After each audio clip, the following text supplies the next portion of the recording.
Michael Anderson and Jill Durant, and the Jordan School District Board Member Richard S. Huffman.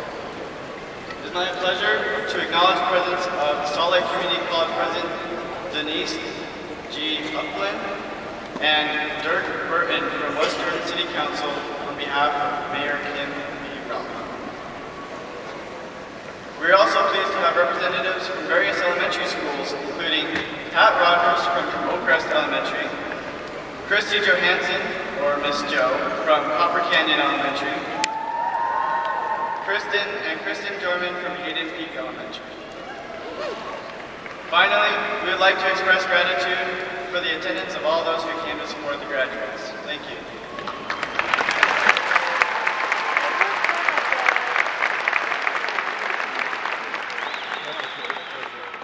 Well, here we are. Congratulations. As you set off into your bright futures, I know many of you may be relieved, sad, excited, a little scared, or a jumbled combination of all the above. The theme of this graduation is a quote by Jerry Zucker that ensures, "You have nothing to lose. Everything you have acquired of value is locked inside you." As we leave high school and go out into the world, there may be a tinge of sadness in leaving behind fond memories and experiences. However, in reality, everything you have experienced has become part of you and will be locked within you forever. In my time at Copper Hills, I have had the opportunity to witness amazing works achieved by this class.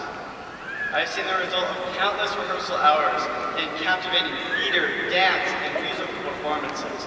I have witnessed fellow students demonstrate their passions through everything from art to woodworking to poetry to photography. I will never forget the drive demonstrated in basketball tournaments and many other sports, including soccer, track, football, cross country, softball, baseball, lacrosse, hockey, and many more. I have seen dedicated students blow their schedules and exceed expectations. I have met incredible leaders and participants from many different clubs. In fact, I could take an entire speech highlighting every competitor that's come out of the speech, or come out of the school. But your names are already being read later in the program, and what is really important is to recognize that whatever you spent your time and efforts doing, that has become part of you. That committed performer, that supporting friend, that devoted student, they are preserved and locked inside of you. Every trait or skill you have developed the past 4 years will stay with you forever. However, high school hasn't always been sunshine and butterflies. It hasn't always been easy. Just ask any senior or Miss Murray about senioritis. We've each experienced failure in different forms, or fallen short of our goals. Sometimes life will hand you lemons. Sometimes it may even hand you beets. And you'll be like, what do I do with these beets? Some challenges have been more trivial, like pounding out that entire report the night before it's due, or trying to find a halfway decent bathroom in 4th period. Sometimes it was dealing with high school drama, or finishing a game or a race. Other times it was more severe, such as financial difficulties, physical and internal struggles, problems in relationships, or learning to say goodbye. Whatever you have gone through, I know each of us had at least one point where we wanted to give in, when we wanted to give up, when it was all too much, when you just didn't want to get out of bed. Those were the most critical times. Those are the times you can either give in or fight back and become stronger than you ever could have imagined. In high school, I have had times when I felt overwhelmed, lost, or just absent of joy. I remember one of those times I was swamped and falling short of expectations. We had these activities planned out for student government and they just never came together. I felt angry. I felt like a failure. I felt suffocated. I couldn't get myself to move forward. And then I came across a quote by the American hero Rocky Balboa. It ain't about how hard you hit, it's about how hard you get hit and keep moving forward.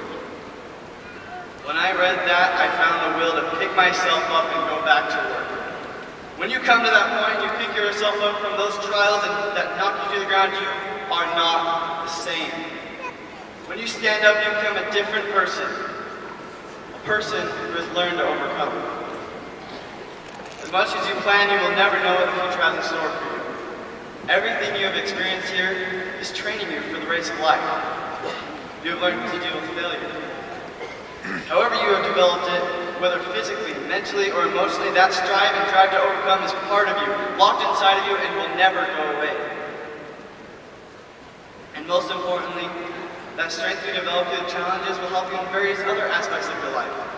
When you get tired in that race, you can go back and lean on that strength you developed in your training, and it will carry you on through to the end. Now, sometime during this ceremony, I would encourage you to take a look around. Maybe not right now, heaven forbid you make awkward eye contact with someone. But sometime, take a moment and look at and just appreciate everyone who has come to support you, everyone who has taught or led you, and most of all, everyone with whom you are finishing this 4-year race, all dressed in green and blue. As you look at your fellow graduates, you may be wondering, wait, aren't we supposed to be showing our individuality and independence? Why do they dress us up all the same? Well, let me tell you, they aren't trying to strip us of our individuality, but rather they're trying to demonstrate what we share in common. Too often we focus on our differences, what sets us apart. True strength comes from being able to recognize similarities that bring us together.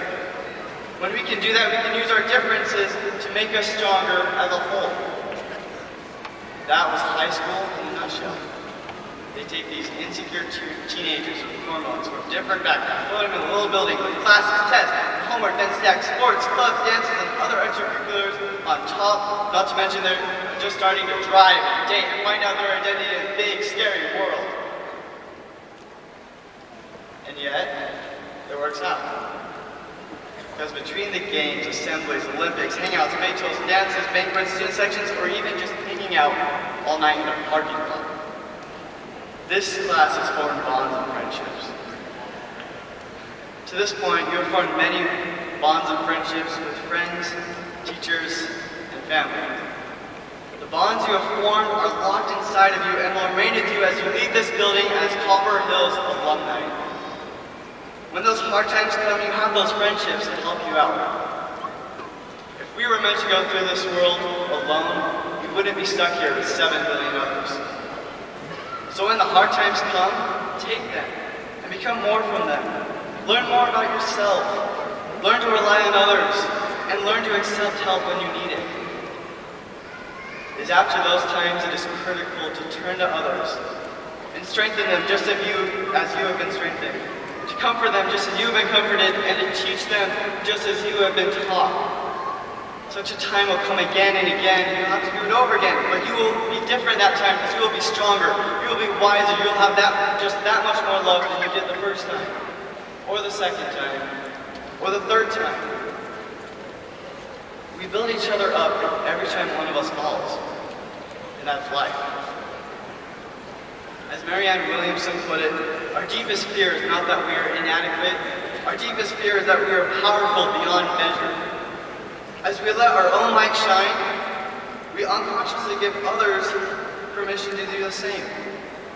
As we are liberated from our own fear, our presence automatically liberates others. There is greatness locked within each one of you. As a wise man once told me, the only limitations are the ones we put between our 2 ears. So don't stop learning, don't stop serving, and don't stop loving. Finish the race. You have the capability locked inside to overcome anything. Once again, congratulations class of 2016. Thank you all for allowing me to be your president. Love you all.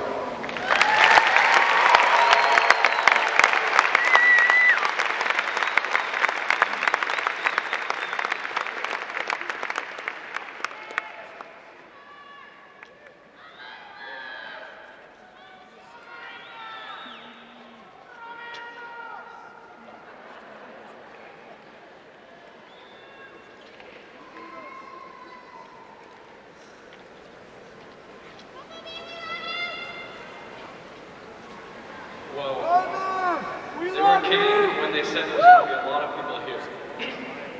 While I'm up here, I hope you don't mind me crossing something off my bucket list really fast. I've been wanting to do this since probably the start of high school.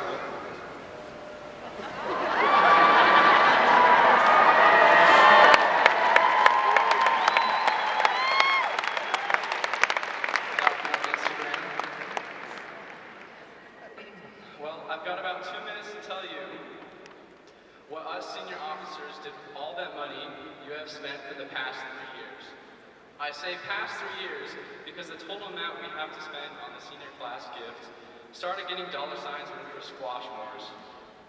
The sophomore dance more, along with junior prom and homecoming, the senior shirts many of you have purchased, also contributed to the total ending fund. We had an impressive $20,000 to work with. Now, before I tell you what we decided as a class gift, I would like to share a few ideas that students had. A victory tower or victory bell, a fire pole off the balcony, replacing the soccer bleachers, a life-size bronze statue of Jared Hickenlooper, which I'm sure you guys wanted that one.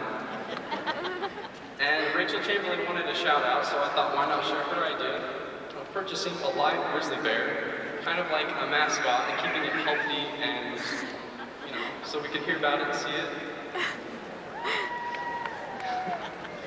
But my favorite being replacing all of the past senior class gift plaques with plaques of our own saying senior class gifts of 2016. But what we decided to do is to split the money into 2 separate gifts. The first gift is a $5,000 endowment to the Alumni Association. This association was revitalized by Senior President Jared Hickenlooper, who has led us exponentially well this year.